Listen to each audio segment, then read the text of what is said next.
Welcome. In the last class we saw a method to estimate the partial molar volume from the data obtained from mixing experiments. In other words, the experiment is essentially mix a certain number of moles of one component and a certain number of moles of the second component together. We know their initial molar volumes, and if we measure the final molar volume, we can figure out the difference between the molar volume of the solution and the molar volumes of these individual components. And with the change in molar volume plotted on the y axis as a function of the mole fraction of the second component, we said that we could estimate the partial molar properties. For example, if this AGB is the curve that gives the variation of the volume change upon mixing as a function of the mole fraction x2, then if we are interested in finding the partial molar volumes, say at a mole fraction of E, then all we need to do is to the curve AGB at the point E, we draw a tangent, and where the tangent meets the y axis, this intercept would give us V1t bar.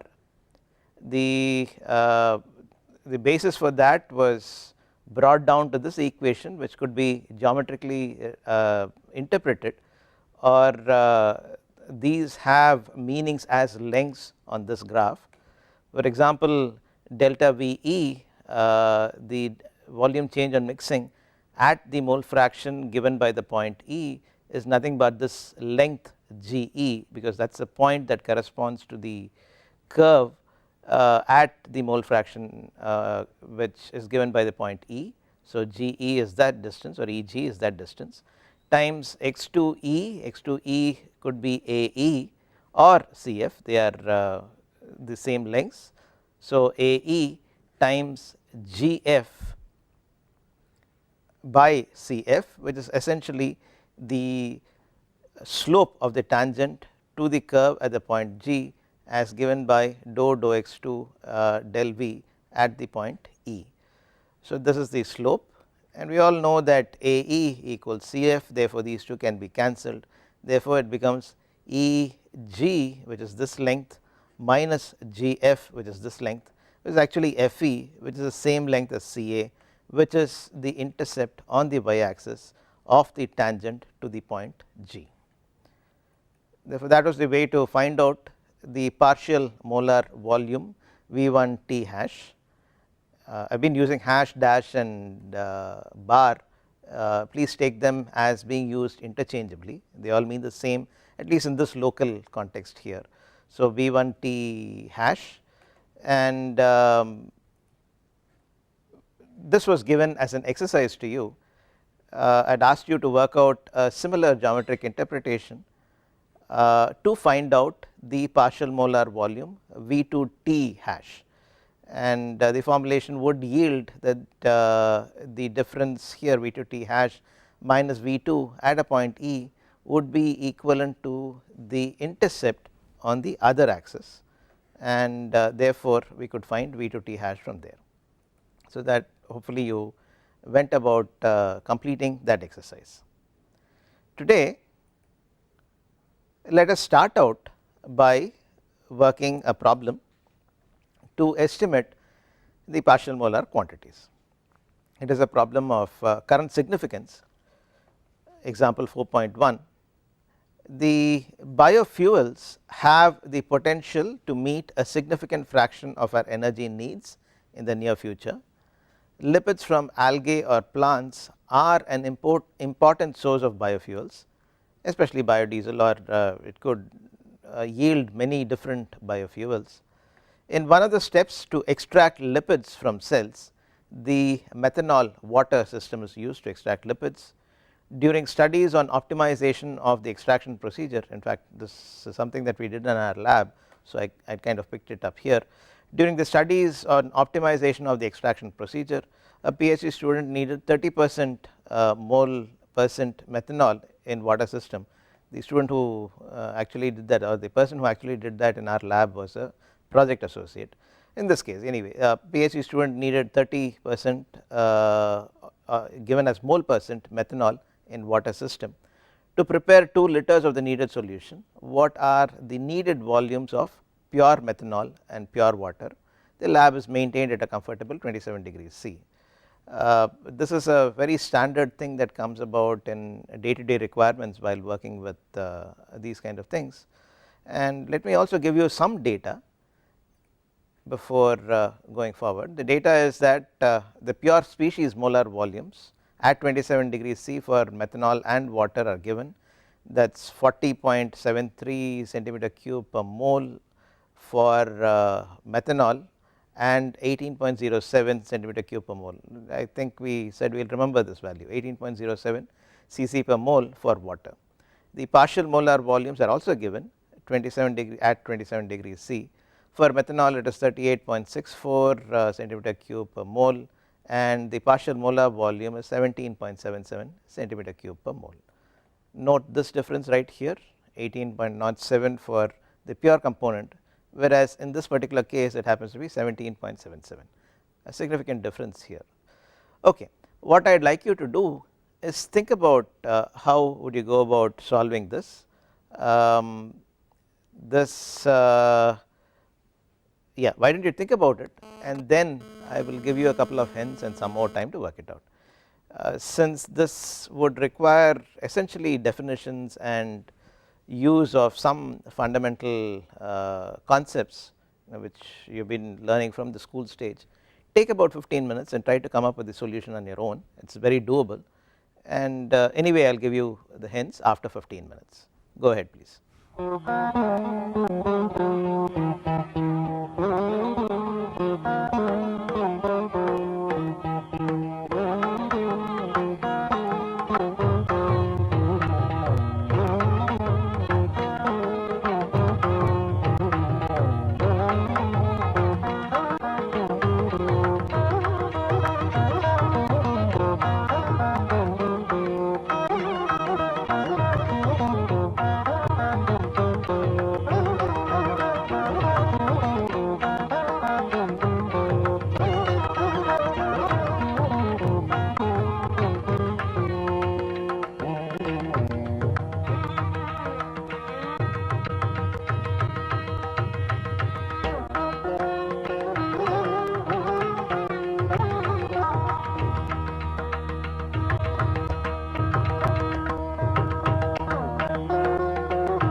Let me give you the hints that I mentioned earlier now. Some of you would have worked this out for sure. I hope that many of you were able to do this, but in any case some hints in case you have not been able to do it. Use the basic definition, summation of xi, the mole fraction, times the d of the partial molar quantity d mit hash equals 0. That is the first hint. The second hint is something related to a concept which is very simple, but which I have found many students to have difficulty with even at an advanced stage. That is the definition of a mole. It is a very simple concept, please pay attention to that. I will tell you more about it when we come back. Since it involves something that I find many students have some difficulty with, I will let you figure it out on your own and give you some time to do it. Take another 15 minutes to come up with the solution. If you already have the solution, you can just fast forward to the point where the solution begins. Go ahead please, otherwise spend about 15 minutes more. You have a lot of time to feel comfortable and work out the solution. 15 minutes.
Okay.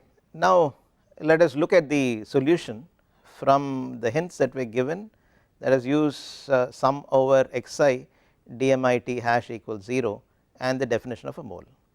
The mole, as we all know, is defined as the mass by the molecular mass of a substance, that is 1 mole of a substance, or if you divide the mass of the substance you have by the molecular mass, you get the number of moles. It is as simple as that. Now, let us look at the solution itself.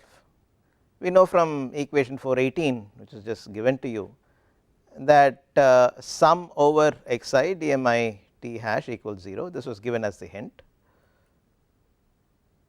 and therefore, for our binary system, in this case methanol and water system, the solution molar volume can be written by expanding this.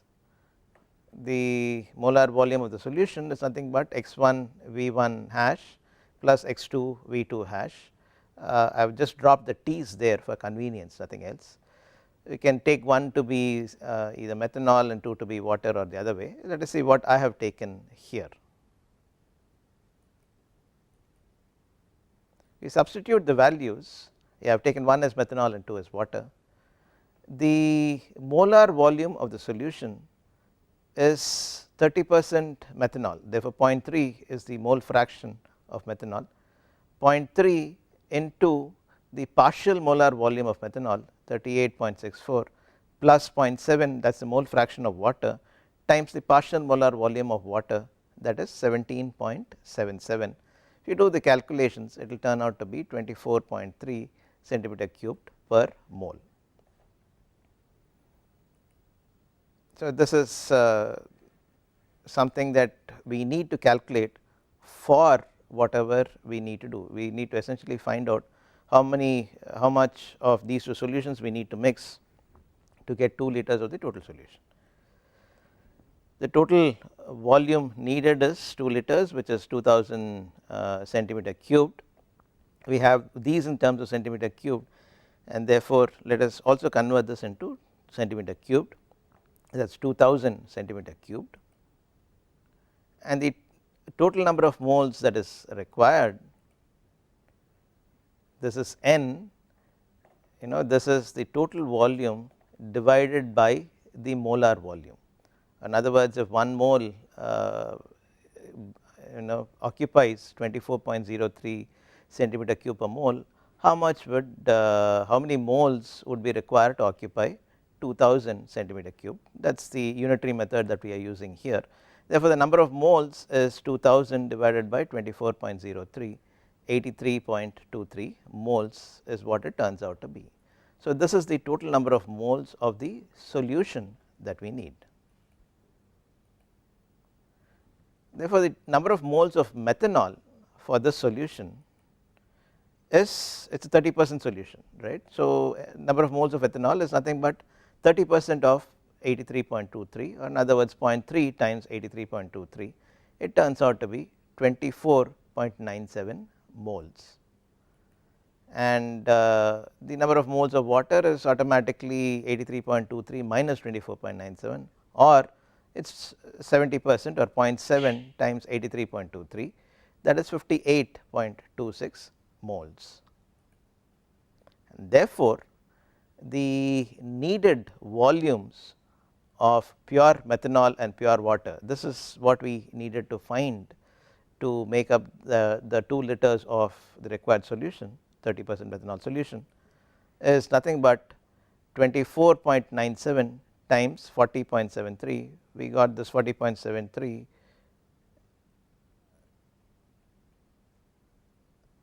in this is the number of moles, and this is the molar volume that was given to us right in the beginning. Yeah, let us go back and just check it out here. Yep, the molar volume of methanol was 40.73 centimeter cube per mole, and the molar volume of water was 18.07 centimeter cube per mole. So, the number of moles into the molar volume will give the volume of the pure component, and that is what we are doing here.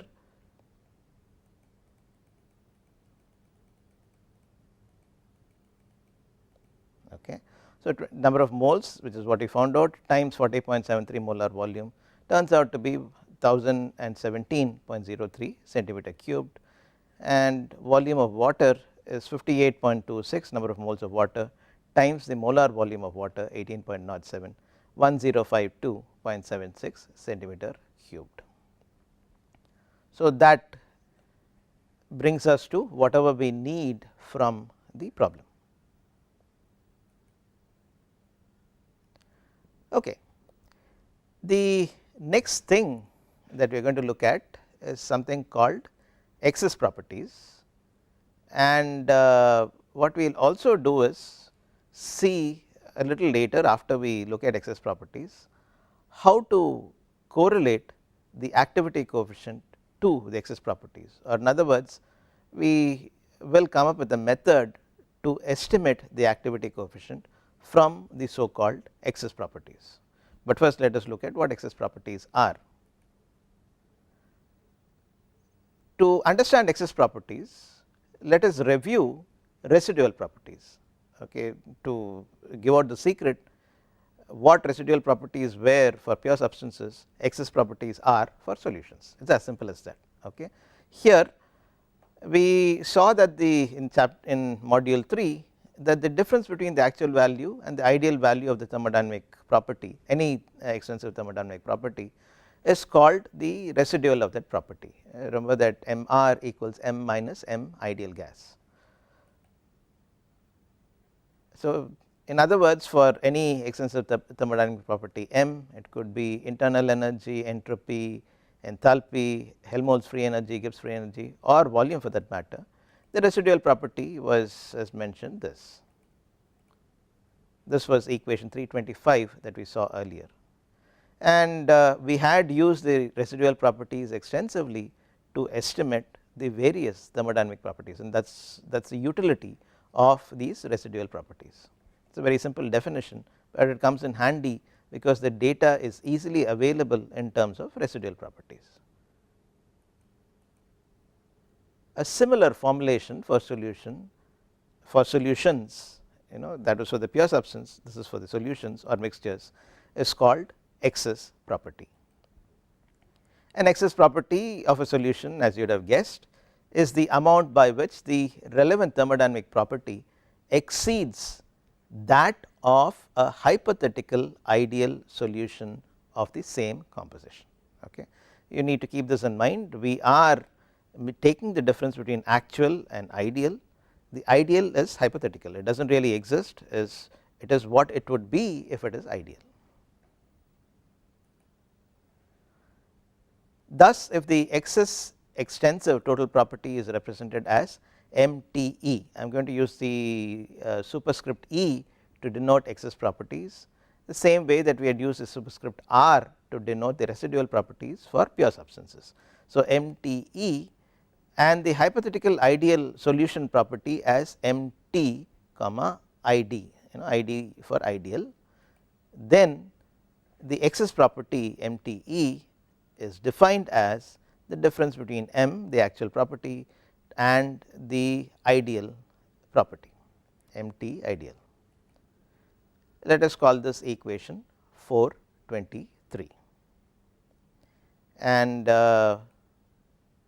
what we are going to look at in detail is one such excess property, namely the excess Gibbs free energy. I think we should start looking at that in the next class, because if I start this now in the amount of time that is available to us, which is about less than a minute, we will not be able to do justice. Therefore, when we start up the next class, we will look at excess properties, which is nothing but the difference, to repeat, the difference between the actual property and the hypothetical ideal property, and we are going to look at the excess Gibbs free energy.